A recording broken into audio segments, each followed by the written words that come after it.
Welcome to જય માનપુણા kitchen. હું લાબી આહિર આપશો ને મારા જય દ્વારકાધીશ. આજે હું તમારી સાથે શેર કરીશ એકદમ સોફ્ટ મહોડી જેવી પોસી સુખડી. સુખડી તો બનાવી એકદમ સરળ છે, પણ સુખડીમાં જો આપણે નાની નાની બાબતોનું ધ્યાન રાખીએ ને તો એકદમ સુખડી આપણને ખાવાની મજા પડે ને તેવી સુખડી બને છે.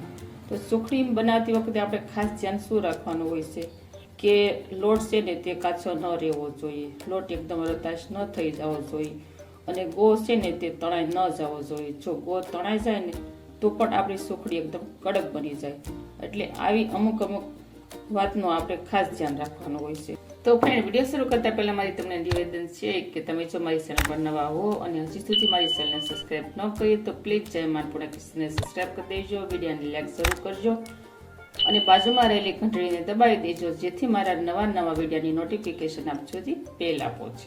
તો મહોડી જેવી સુખડી બનાવવા માટે અહીંયા મેં લઈ લીધો છે ઘઉંનો જાડો લોટ, જે આપણે ભાખરીમાં યુઝ કરીએ છીએ તે. અને જો લોટ છે ને આપણે બહુ જાડો ન હોવો જોઈએ. જો બહુ જાડો ભાખરીનો લોટ તમે વાપરતા હો ને તો તમારે એની અંદર થોડો ત્રીજા ભાગનો રોટલીનો ઝીણો લોટ યુઝ કરવાનો. અત્યારે તો મારે મીડિયમ લોટ છે, બહુ જાડો પણ નથી અને બહુ ઝીણો પણ નથી, એટલે મેં ફક્ત ભાખરીનો જ લોટ લીધો છે. તો ભાખરીના લોટના માપ આપણે ઘી કરતા છે ને 1.5 કિલો લેવાનો, અને ભાખરીના લોટના માપ પણ મેં અહીંયા આ વાટકીનું લીધું છે, આ 1.5 વાટકી મેં લીધું છે. ત્યારબાદ લીધો છે 1 વાટકી ઘી અને 1 નાની વાટકી છે ગોળ. તો ચાલો હવે આપણે બનાવી લઈશું સુખડી. ગેસ ઓન કરી દઈશું, પેન મૂકી દઈશું આપણે ગેસ પર. તો પેન છે ને આપણે જાડા તળિયાવાળી લેવાની, જેથી લોટ છે જે એકદમ ઝડપથી લાલ થવા ન કરે અને લોટ છે તે બળવા ન કરે, એટલા માટે. તો ઘી એડ કરી દઈશું.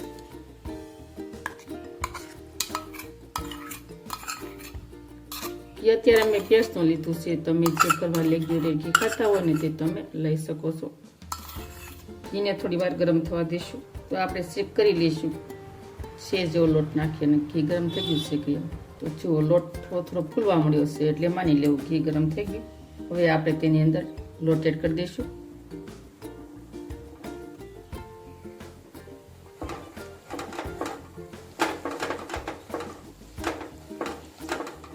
ફરીથી થોડો લોટ એડ કરી દઈશું, મિક્સ કરી દઈશું. હવે આપણે લોટ ફૂલે ને ત્યાં સુધી તેને આપણે લોટને શેકી લઈશું. અને લોટની કન્સિસ્ટન્સી છે ને આપણે આ રીતની એની થિકનેસ રહે ને એ રીતે રાખવાનું. જુઓ, બહુ છે ને જાડું ન રહેવું છે, નકર સુખડી છે ને તે ખાવામાં પોચશે અને સોફ્ટ નહીં લાગે. જો કડક રહી જાય ને તો સુખડી છે તે સરખી જામશે નહીં અને સોફ્ટ નહીં બને. તો આપણે લોટનો કલર બદલાય ને ત્યાં સુધી તેને શેકવાની છે. ત્યારબાદ આપણે લોટની અંદર ચમચો ફેરવતા જઈશું અને કન્ટિન્યુ ચલાવતા રહીશું, એટલે લોટ છે ને તે સરસ રીતે શેકાવા લાગે. જો લોટમાં છે ને બબલ આવવા મળ્યા છે, આ રીતનો લોટ, મતલબ લોટ ફૂલવા મળ્યો છે. તો ફ્રેન્ડ, મેં આગળ પણ ડ્રાયફ્રૂટ શીકીનો વિડીયો અપલોડ કર્યો છે, તે તમે મારી ચેનલ પર જઈ અને જોઈ લેજો.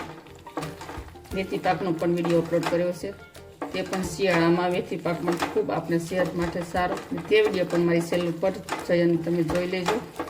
તો જુઓ, તમે જોઈ શકો છો અહીંયા લોટનો કલર છે ને તે થોડોક ગુલબી ઉપર જેવો થવા મળ્યો છે, મતલબ થોડો થોડો રતાજ જેવો થવા મળ્યો છે. માની લેવાનું આ રીતનો કલર થઈ જાય એટલે લોટ શેકાઈ જાય. અને બીજું કે લોટ અને ઘીની શેકાવાની સુગંધ આવી જાય તો પણ આપણે માની લેવાનું કે લોટ છે ને તે ઘી સાથે સરસ શેકાઈ ગયો છે. અને શિયાળામાં છે ને આપણે આવી રીતનું તો ઘીવાળી વસ્તુ ખાવી જ જોઈએ, કેમ કે આપણે કમરનો દુખાવો હોય, સાંધાનો, આનાથી આપણને શક્તિ મળે છે અને દુખાવામાં રાહત મળે છે. તો આપણે આ રીતનું બધું વસાણા કે અડદિયા કે મેથી પાક, ડ્રાયફ્રૂટ સુખડી, આ રીતની બધી વસ્તુ છે ને આપણે શિયાળામાં જ ખાતા હોય છે, અને તેનો ફાયદો છે ને આપણે શિયાળામાં જ મળે વધારે. એટલે અવારનવાર તો છે ને આપણે આવી રીતની બધી અલગ અલગ વસ્તુ બનાવી અને ખાવી જરૂરી છે આપણા શરીર માટે અને સેહત માટે ખૂબ સારું. લોટ શેકાઈ ગયો છે તો આપણે ગોળ એડ કરી દઈશું. ગોળ જો ઢીલો હોય તો ગરમ નહીં કરવાનો, અને બહુ આપણે ભેલાગળ હોય તમારી પાસે તો તમારે ગરમ કરીને એડ કરવાનો. અત્યારે તો મારી પાસે આ ઢીલો ગોળ છે, બહુ કડક પણ નથી, એટલે હું તેને આમ જ ગોળ ગરમ કર્યા વગર જ તેને એડ કરું છું. મિક્સ કરી દઈશું આપણે. ત્યારબાદ આપણે અડધી ચમચી જેટલી સૂટ પાવડર એડ કરી દઈશું. તમે જો આમાં ગઠોડાનો અથવા પીપળી મૂંગનો પાવડર એડ કરવાનો હોય તો તમે કરી શકો છો.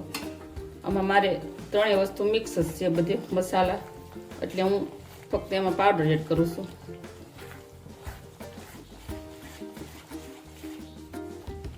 તો જો અહીંયા આપણી સુખડી બનીને થઈ ગઈ છે તૈયાર. સુખડીનું મિશ્રણ આપણે પાથરવા માટે એક ડીશ ઉપર આપણે ઘી ગ્રીસ કરી લઈશું, જેથી સુખડી છે તે ઝડપથી ઇઝીલી ઉખડી જાય. ત્યારબાદ આપણે સુખડીનું મિશ્રણ એડ કરી દઈશું અને તવીથાથી આપણે પ્રેસ કરી દઈશું, જેથી સરસ રીતે સુખડી સેટ થઈ જાય. ફરતી કિનારી પર વાટકો ફેરવી દઈશું, સરસ મજાનું સેટ થઈ જાય. તો તમને આ સુખડીની રેસીપી કેવી લાગી તે મને કમેન્ટ કરી જરૂર કહેજો. હવે આને આપણે તવીથા વડે પ્રેસ કરતા જઈશું, જેથી સુખડી છે તે એક સરખી રીતે સેટ થઈ જાય. સુખડી જ્યારે ગરમ હોય ને ત્યારે જ તેના પતિકા પાડી નાખવાના.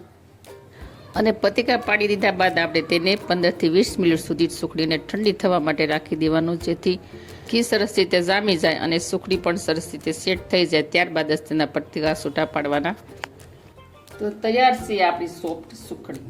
જો ઘી જામી ગયું છે બંને ડીશમાં સરસ મજાનું. હવે આપણે તેને પતિકા બહાર કાઢી લઈશું. ને એકદમ સોફ્ટ સુખડી, એકદમ ઘીમાં લસપસતી. તો ફ્રેન્ડ, તમને મારી આજની આ રેસીપી કેવી લાગી તે મને કમેન્ટ કરી જરૂર કહેજો, અને હું તમારી બધાની કમેન્ટો વાંચું છું અને જવાબ પણ આપું છું.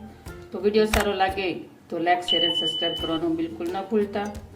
અને આવજો, ફરી મળીશું આવી નવી નવી રેસીપીઓ સાથે. ત્યાં સુધી થેન્ક યુ. જય દ્વારકાથી, જય સિયારામ, ધન્યવાદ.